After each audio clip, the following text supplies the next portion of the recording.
On en sait un peu plus sur l'état des victimes de l'accident provoqué par Pierre Palmade.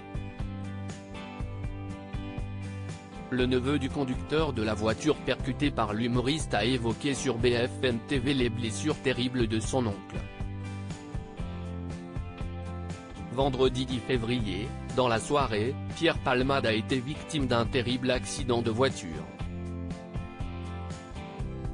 Alors qu'il conduisait, l'humoriste a brusquement fait un écart et percuté de plein fouet la voiture qui arrivait en face, blessant grièvement une femme, qui a perdu son bébé depuis, un petit garçon de 6 ans, et son père. Dès le lendemain, on apprenait que le complice de Muriel Robin roulait sous l'emprise de la cocaïne. Il a été placé en garde à vue, hier, jeudi 15 février.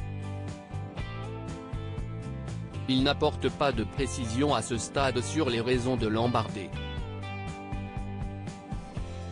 Il a seulement indiqué se souvenir être sorti de chez lui avec les 2 passagers avec qui il faisait la fête, ont précisé nos confrères du Parisien au sujet de ses premières déclarations sur le déroulé du drame. L'enfant de 6 ans a souri en voyant sa mère ce jeudi 16 février, BFM TV révélait que l'enfant de 6 ans, passager de la voiture percutée, est enfin sorti du coma. Le cousin du conducteur interviewé par la chaîne d'information en continu en a dit un plus sur l'état du petit garçon. Il est sous le choc toujours. Sa mâchoire est un peu rétablie, mais il ne mange pas comme avant. Il ne peut pas parler comme avant. Il peut bouger ses bras, ses pieds, mais pas manger et parler comme avant, a-t-il précisé. Il a indiqué que l'enfant ne pouvait prononcer que des phrases très courtes, mais qu'il a souri en voyant sa mère.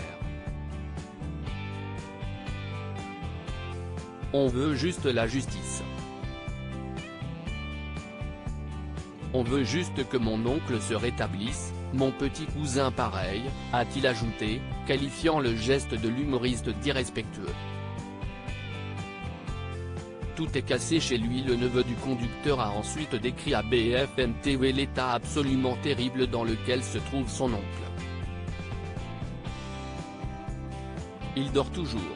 Ils ont essayé de le réveiller, mais la douleur de son corps était trop forte. Du coup, ils l'ont endormi. À part ça, des fois ils essaient, mais ils voient que la douleur est trop forte. Ils le rendorment, a-t-il détaillé. Le conducteur aurait des fractures dans tout le corps, les jambes, les bras, les épaules. Seule sa tête a été épargnée. À part ça, tout est cassé chez lui, a-t-il complété. Le père de famille conservera en plus des séquelles à vie de cet accident. Il devrait prendre des médicaments toute sa vie. Et à part ça, sa jambe gauche va mettre beaucoup de temps à se rétablir, a conclu son neveu. À lire aussi accident de Pierre Palmade, l'enfant de 6 ans enfin sorti du coma, ce que l'on sait sur son état de santé.